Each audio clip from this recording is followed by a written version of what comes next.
نحمده ونصلي على رسوله الكريم اما بعد فاعوذ بالله من الشيطان الرجيم بسم الله الرحمن الرحيم اليوم اكملت لكم دينكم واتممت عليكم نعمتي ورضيت لكم الاسلام دينا صدق اللہ العظیم۔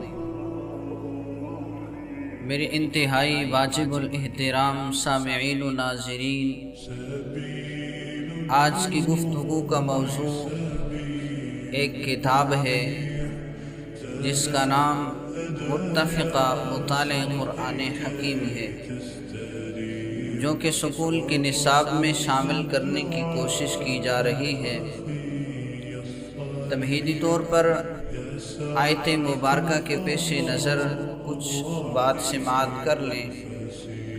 اللہ جل شانہ اس آیت مبارکہ کے اندر ارشاد فرماتے ہیں، الیوم اکملت لکم دینکم واتممت علیکم نعمتی ورضیت لکم الاسلام دینا، کہ میں نے آج کے دن تمہارے لیے تمہارے دین کو مکمل کر دیا ہے اور تمہارے لیے دین اسلام کو پسند کیا ہے۔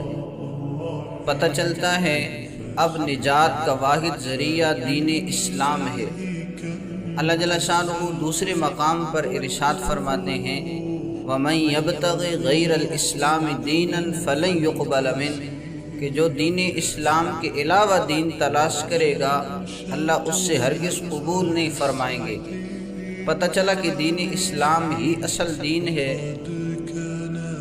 اب آتے ہیں اس کتاب کی طرف، تو اس کتاب کے اندر اگر دیکھا جائے تو جس طرح ہماری کتابوں کے حوالے، ہماری تفاسیر کے حوالے موجود ہیں، اسی طرح روافض کی کتب کے حوالے، ان کی تفاسیر کے حوالے بھی موجود ہیں۔ جس طرح ہماری باتیں، ہمارے عقائد و نظریات اس کے اندر کچھ نہ کچھ بیان ہوئے، اسی طرح ان کی باتیں، ان کے عقائد و نظریات بھی اس کے اندر بیان ہوئے، اور نام اوپر رکھا گیا متفقہ مطالعہ قرآن حکیم۔ حالانکہ یہ متفقہ نہیں بن سکتا، یہ تو متنازعہ ہے۔ کیوں؟ اس لیے کہ اللہ جل شانہ نے دین اسلام کو مکمل کیا۔ اس دین اسلام کو ہم تک پہنچانے والے صحابہ رضوان اللہ تعالیٰ علیہم اجمعین ہیں۔ صحابہ رضوان اللہ تعالیٰ علیہم اجمعین کو یہ لوگ مانتے نہیں ہیں، اس وجہ سے انہوں نے اپنا دین بالکل ہم سے جدا کر لیا۔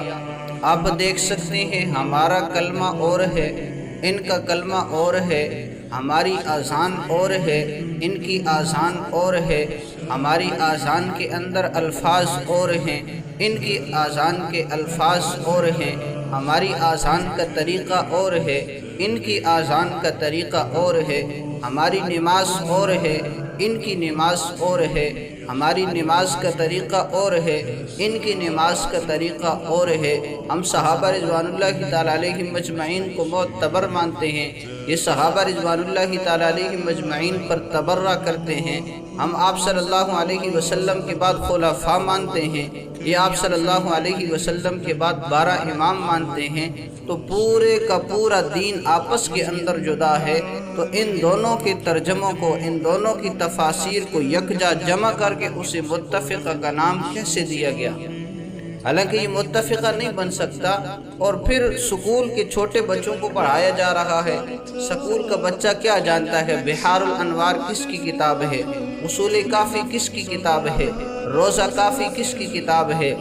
یہ ان کتابوں کو ہی نہیں جانتا، تو پھر ان کے اندر جو لکھا ہوا مواد ہوگا وہ بچہ اسے کیسے پہچان پائے گا؟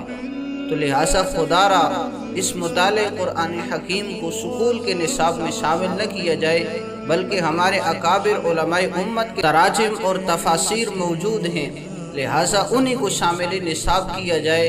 اور اس کے خلاف بحمد اللہ تعالی پاکستان بھر کے علماء آواز اٹھا رہے ہیں، تو ان کی آواز کو پذیرائی دی جائے، ان کی اس آواز پر، ان کے اس درد دل پر عمل کیا جائے، اور نسل نو کو اس آزمائش سے، اس فتنہ سے بچایا جائے۔ وآخر دعوانا الحمدللہ رب العالمین۔